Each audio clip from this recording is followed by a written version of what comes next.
Hello everybody and welcome back to the build of the Cirrus Moth, a design by David Bonington. A semi-scale biplane is how I would describe it. And in the last video I added this decking area and cut out the cockpits for the pilot and the co-pilot, and it's suddenly starting to look a bit like the prototype. And then, if you cast your minds back, those who have been following this, I'd made this additional, or glued together, these two halves of the cowling engine cover, and then at a quick glance it's obvious that it's massively oversized. And the reason for that's quite clear. There's excess material in the centre and there's nothing else to it, but it's going to have to be cut in half, trimmed out and then made to fit the actual front of the model. I'll not do a video on that because I've done it once before. It's basically the same procedure, but I'm going to cut it all the way through, take out the offending amount of material and then match it up to this cowl. A bit of a pain, but it can be done. I've roughly shaped out the front of the aircraft in terms of this being blended away. That's as shown on the plan. And what I'm going to do now is fit the undercarriage, because that needs to be installed before the blocks can be put into place to complete the front end so it can be finely shaped. And the reason is that this undercarriage is, according to the plans, stitched onto this former. I know it's a bit odd. Modern designs would call for it being clamped, but then again the clamping doesn't look very attractive, does it? And I think if this is done properly, it'll be less obtrusive in the final design because it tapers away at this point, the material here. However, I'm not keen on the idea of using thread or cobbler's thread to do that, simply because I know that given time it's going to rot. So it's my intention instead to use some cable ties. I couldn't remember the name of them yesterday. Cliff Harvey reminded me what it is. And I've got some what I would call miniature cable ties here. I've got them in all kinds of colours. It was one of those things I picked up at a car boot sale. Bag of them for £1. In fact, there was multiple bags for £1, and I thought they'll come in useful at some stage. And it's surprising how often I've used them. I've used them for cable tying batteries into position inside the fuselage so they don't bounce around. I've attached items to engine bearers on the petrol engine that I have, the ignition system, so they're really handy. And what I intend doing is using cable ties. These aren't going to rot away, of course, and I'll fasten the undercarriage on. These holes will need to be opened out slightly. I'll fasten the cable tie, use the cable ties to attach the undercarriage here. I'm using blue because I think I'm going to have an inkling that this is going to be a blue fuselage, and that will still allow enough movement in the undercarriage, which needs to be rotated so you can slide the wing on, and the rear part of the leg is then clamped to the lower wing. So that's the intention.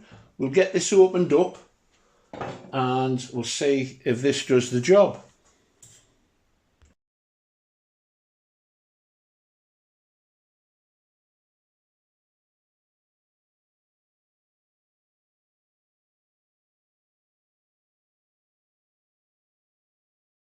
As you can see, that was quite a straightforward affair. Cable ties added. I'm going to cut out a little bit of this bolser on these cheeks so I can get a couple of cable ties nearer to the end, but that definitely serves its purpose very effectively. And then this piece can fit in and there's still room to do that. And then the other piece, I believe, goes thusly. I'll cut out a little bit to allow for movement, and there you go. That's achieved what I wanted it to achieve. So I'll crack on with that, and then we'll look at it when I've got the final couple of cable ties in. That's a very successful outcome, I think. So let's apply some glue, copious amounts. A lot of this, of course, will be sanded away because of the taper, but let's make sure it's nicely attached. Pin and leave, as they say.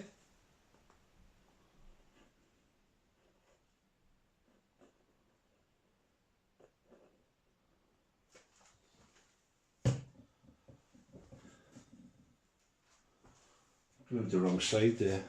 That happens. Wipe that off. Okay.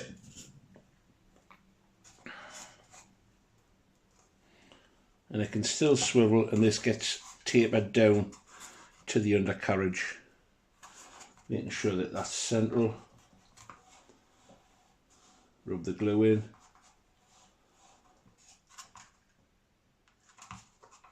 I'll pin that, and then just leave it alone.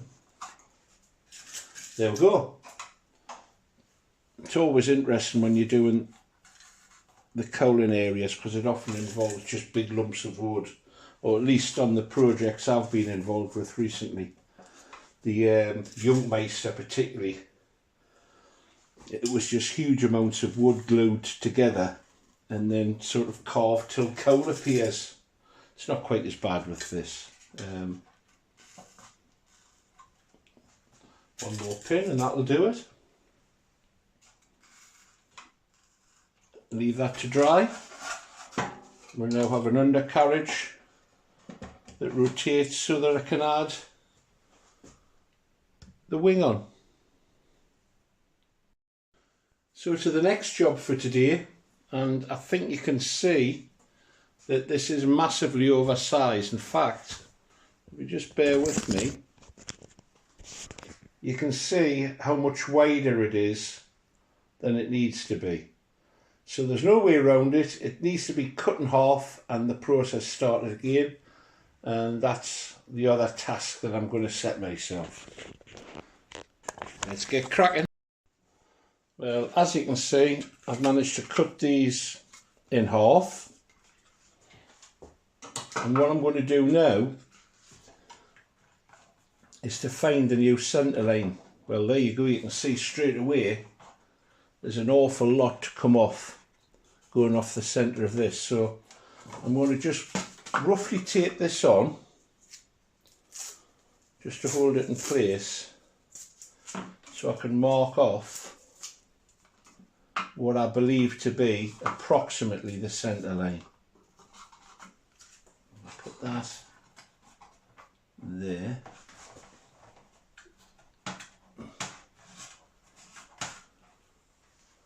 A little bit of tape to the back.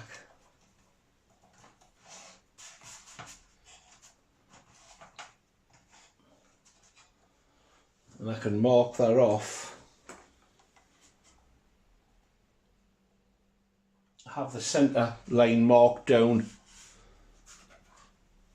the coaming that goes around the fuselage, so that's handy. And I can take the other centre line from here, and I think that's approximately what needs to come off each piece. I'll take this off now.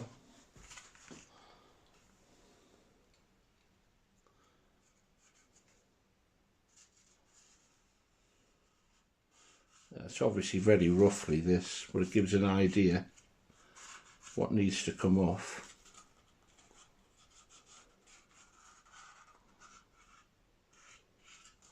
That much each side. If I do that, I'll be near enough there, I think. So I'll hack that off and then we'll glue it back together. Now trimmed and modified, and as an engineering friend would say to me, it just needs a little bit of fettling to sort it out, a little bit of sanding and shaping and so on. That's much closer to the dimensions that are going to be required. So that's today's task. Undercarriage on, cowl completed. I think I need to do a little bit of a tidy up to see the wood for the trees, as I say. This front area will be cut out as it was on the prototype, and that will obviously aid in ventilation of the engine. And here's the engine. It's a OS Surpass 48. Lovely engines. I'm hoping to fabricate a more scale-like exhaust, do away with this exhaust and have an exhaust running down the outside of the model, but that's way down the line. And for now, I'm happy with what I've managed to get done over the last couple of days.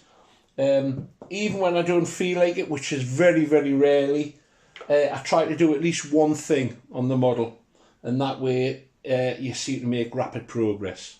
So thanks for watching. Please give it a thumbs up if you've enjoyed it, and subscribe if you haven't done so, and then you'll be able to enjoy the rest of this journey. Get out flying if you can, and if you can't, let's get creative.